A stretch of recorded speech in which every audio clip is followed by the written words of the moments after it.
जय हिंद दोस्तों।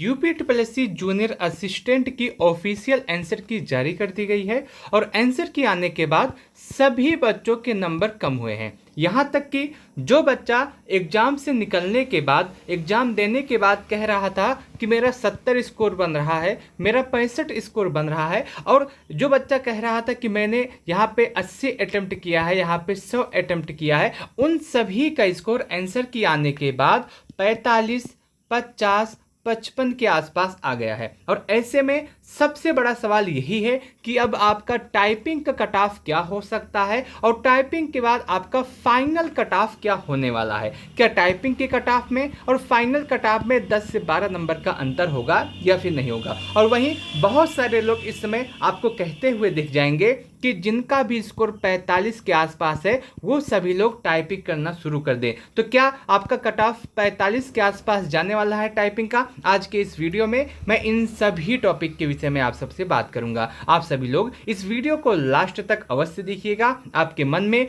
जूनियर असिस्टेंट के कट ऑफ से संबंधित जितने भी डाउट हैं, जितने भी सवाल हैं, उन सभी सवालों के जवाब आपको मिल जाएंगे।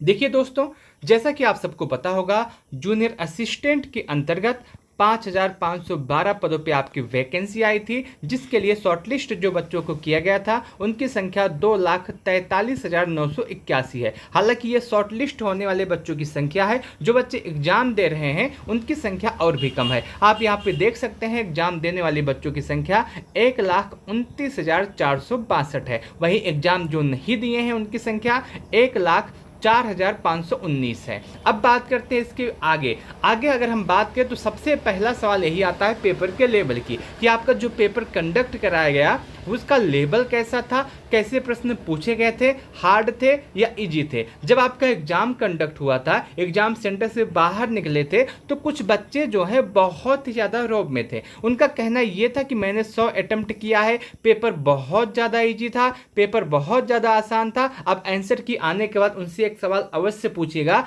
कि अब आपका स्कोर कितना बन रहा है। वो सही आप इस बात के पूछ के देखिएगा, वो आपसे गुस्सा अवश्य होंगे, क्योंकि जो बच्चा कह रहा था पेपर के समय, पेपर से निकलने के बाद कि मैंने 100 अटेम्प्ट किया है, मेरा 70 स्कोर बनेगा, मैंने 90 अटेम्प्ट किया है, मेरा 80 स्कोर बनेगा, अब वही बच्चे हैं जो कह रहे हैं, जो पूछ रहे हैं कि मेरा 45 बन रहा है, मुझे टाइपिंग के लिए शॉर्टलिस्ट किया जाएगा या फिर नहीं। अगर हम बात करें पेपर के लेवल की, तो यूपी ट्रिपल एस सी ने अपना जो लेटेस्ट पैटर्न है उसी को फॉलो करते हुए इसमें भी क्वेश्चन पूछे हैं। आपका ओवरऑल पेपर हार्ड आया है, बहुत ही अच्छे लेवल के प्रश्न पूछे गए हैं।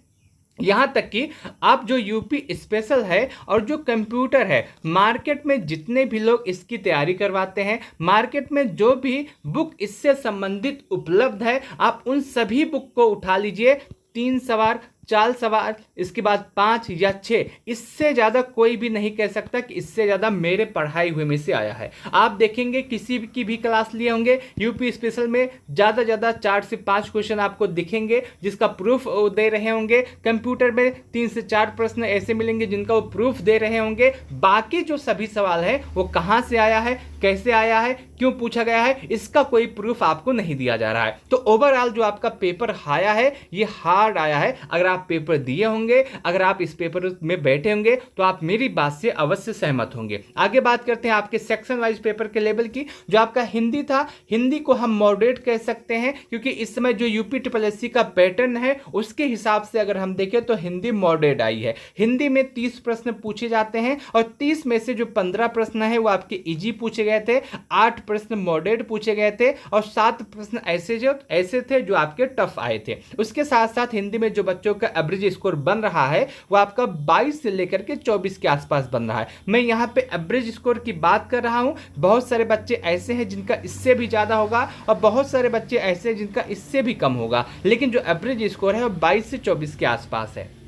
वहीं जो हिंदी आपका सब्जेक्ट है, हिंदी में सभी बच्चे बहुत ही ज़्यादा उम्मीद किए थे कि हिंदी में मेरा 28 नंबर बनेगा, 27 बनेगा, 25 बनेगा, लेकिन हिंदी इस हिसाब से आई है कि अब बच्चों का स्कोर 22-24 के आसपास ही बन रहा है। रीजनिंग की बात करें, रीजनिंग जो आपका आया था ये भी आपका मॉडरेट लेवल का आया था। रीजनिंग में आपका जो इजी है वो 6 प्रश्न है, मॉडरेट 5 प्रश्न है, और जो आपका टफ है वो 4 प्रश्न है। आपका जो रीजनिंग में एवरेज स्कोर है 9 से 10 के आसपास बन रहा है। जीके जीएस की बात करते हैं तो जीके जीएस हमेशा की तरह इस बार भी टफ आया है, इस बार भी हार्ड आया है। और जीके जीएस में 20 प्रश्नों में से अगर हम देखें तो 5 प्रश्न आपके इजी थे जो आप कर सकते थे, 7 प्रश्न आपके 7 क्वेश्चन आपके मॉडरेट थे, और 8 प्रश्न आपके हार्ड पूछे गए थे। और जीके जीएस में जो एवरेज स्कोर है बच्चों का वो 9 से 10 के आसपास है। वहीं कंप्यूटर की बात करें, कंप्यूटर जो है वो हार्ड ही पूछा जाता है। यूपी ट्रिपल के अंतर्गत नए पैटर्न पे जितने भी एग्जाम हो रहे हैं उसमें कंप्यूटर हार्ड ही आ रहा है।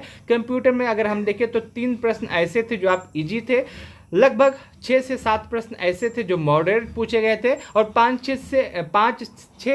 5 से 6 प्रश्न ऐसे थे जो हार्ड आए थे। और कंप्यूटर में जो एवरेज स्कोर बन रहा है 7 से 8 के आसपास बन रहा है। अब आता है यूपी जीके की अगर हम बात करें तो 20 प्रश्नों में से आपका इजी 4 प्रश्न पूछा गया था, मॉडरेट 6 था, हार्ड 10 था। यूपी जीके जो है इसमें अच्छे खासे प्रश्न पूछे गए थे, यहाँ तक कि जितने भी पढ़ाने वाले हैं या फिर जो लोग यूट्यूब पे इसकी एनालिसिस करवा रहे थे उनके भी देखिए उनको भी कुछ प्रश्नों में डाउट था। वो भी कह रहे थे कि इसका जब ऑफिशियल आंसर किया जाएगा तभी इन प्रश्नों का आंसर पता चलेगा।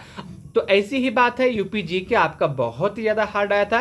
यूपी जीके में जो आपका एवरेज स्कोर है वो 8 से 10 के आसपास है। अगर आप पेपर दिए होंगे, पेपर में बैठे होंगे, अपने सही से इस एग्जाम की तैयारी कर रहे होंगे तो आप हमारी इस बात से अवश्य सहमत होंगे। मैंने जो अभी आपको पेपर का लेवल बताया है वो इसी हिसाब से बन रहा है। आगे बात करते हैं, आप सबके बहुत ही ज़्यादा सवाल आते हैं कि टाइपिंग में कितने गुना बच्चों को बुलाया जाता है, टाइपिंग में इस बार कितने गुना बच्चों को बुलाया जाएगा। तो इसके लिए मैं आपके सामने 2 प्रूफ लेके आया हूं। 2 प्रूफ है, एक आपकी वैकेंसी 2023 वाली वैकेंसी है, एक आपकी 2019 वाली वैकेंसी है। सबसे पहले 2019 की वैकेंसी के विषय में बात करें तो 2019 में एक जूनियर असिस्टेंट की वैकेंसी आई थी जिसमें पदों की संख्या 1403 थी। 1403 पदों के लिए टोटल 13,954 बच्चों को टाइपिंग के लिए बुलाया गया था। कितना?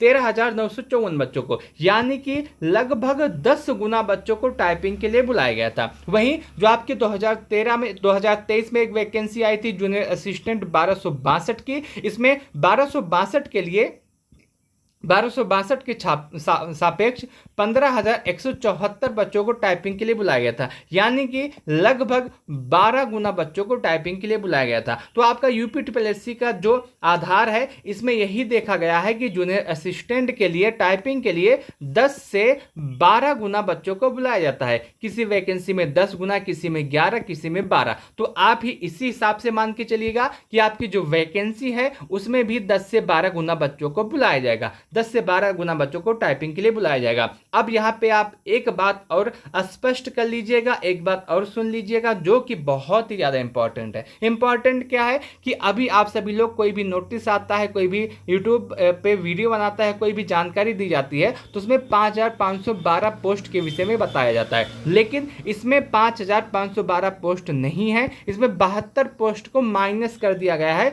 72 पोस्ट इसमें से कम कर दिए गए हैं। तो टोटल आपकी जो वैकेंसी है 5,440 है, और 5,440 का यदि 10 गुना बच्चों को टाइपिंग के लिए बुलाया जाता है तो 54,440 बच्चे होते हैं। यदि 12 गुना बच्चों को टाइपिंग के लिए बुलाया जाता है तो 65,280 बच्चे होते हैं। तो आप यही अनुमान मान के चलिएगा कि लगभग 54 से लेकर के 65 के आसपास, 54,000 से लेकर के 65,000 बच्चों के आसपास टाइपिंग के लिए बुलाया जाएगा। ये बात कंफर्म है, 54 से कम नहीं बुलाया जाएगा, 65 से अधिक नहीं हो सकता है, 65 से अधिक हो सकता है, लेकिन आपका 54,000 से कम बच्चों को नहीं बुलाया जाएगा। तो आप ये बात भी स्पष्ट करके चलिएगा। अगर आप यहाँ पे एक बात और नोट कीजिएगा जो कि आपके लिए मोटिवेशन का काम कर सकता है, जो कि आपके लिए इंपॉर्टेंट हो सकता है, वो यह है कि अगर मैंने आपको अभी बताया जो एग्जाम देने वाले बच्चों की संख्या है उनकी संख्या 1,39,000 है, और जो टाइपिंग देने वाले बच्चों की संख्या है लगभग 65,000 के आसपास है। तो आप यह देखिए यहाँ पे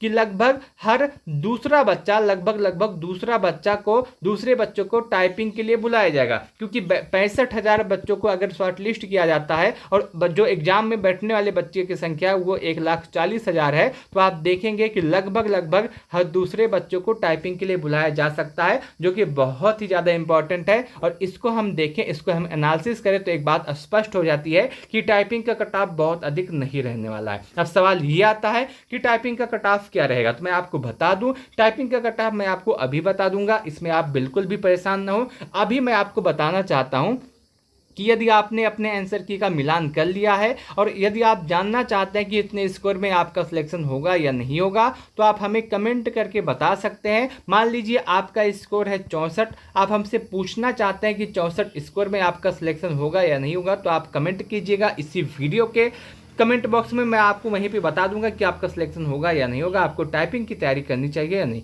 आप कैसे कमेंट कर सकते हैं, जैसे मान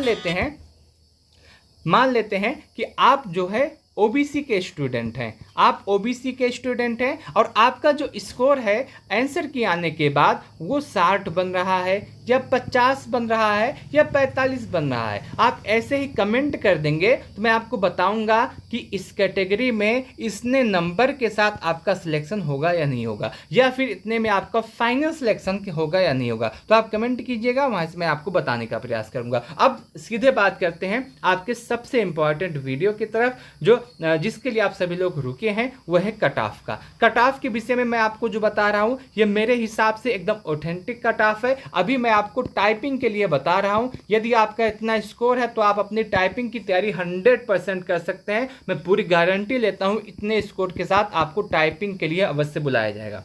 मैं इस बात की गारंटी लेता हूं कि यदि आपका इतना स्कोर है तो आप टाइपिंग के लिए शॉर्टलिस्ट किए जाएंगे, इसमें कोई भी संदेह नहीं है। और टाइपिंग का जो कट ऑफ है कुछ इस प्रकार से होने वाला है, जिसमें जनरल के लिए, ओबीसी के लिए और ईडब्ल्यूएस के लिए जो टाइपिंग का कट ऑफ है वो 48 से लेकर के 52 के आसपास होने वाला है। 52 से आपका कट ऑफ अधिक नहीं जाएगा, 48 से कम रहने के पूरे चांस है।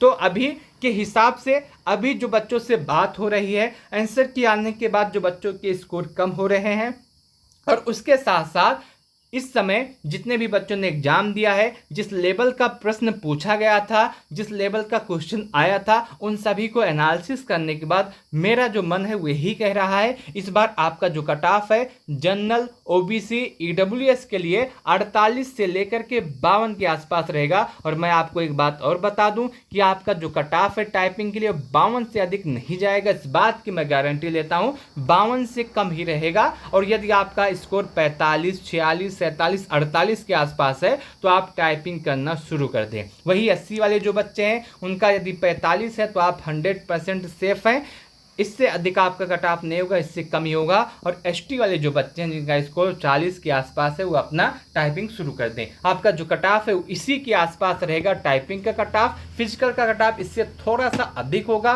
तो फिजिकल के लिए फिजिकल नहीं, फाइनल कट ऑफ, मैंने फिजिकल कहा, फाइनल जो आपका कट ऑफ है वो थोड़ा सा अधिक होगा और उसमें लगभग 8 से 10 नंबर आपके बढ़ सकते हैं। जो आपका फाइनल कट ऑफ होगा उसमें 8 से 10 नंबर आपके बढ़ सकते हैं। अभी आप टाइपिंग की कट ऑफ देखें और टाइपिंग के लिए कट ऑफ आपका इसी के आसपास रहने वाला है, और आपका जो फाइनल कट ऑफ रहेगा उसमें 8 से 10 नंबर का इंप्रूवमेंट रहेगा। मैं उम्मीद करता हूं कि आप इस वीडियो को लास्ट तक देखे होंगे और आप इस बात को पूरी तरह सहमत करते होंगे। आप कमेंट करके बता सकते हैं कि इस बार आपके हिसाब से, आपके अकॉर्डिंग जूनियर असिस्टेंट 5512 वैकेंसी का कट ऑफ कितना जाने वाला है। आप कमेंट करके अवश्य बताइएगा। इस वीडियो को लास्ट तक देखने के लिए आप सबका बहुत बहुत धन्यवाद।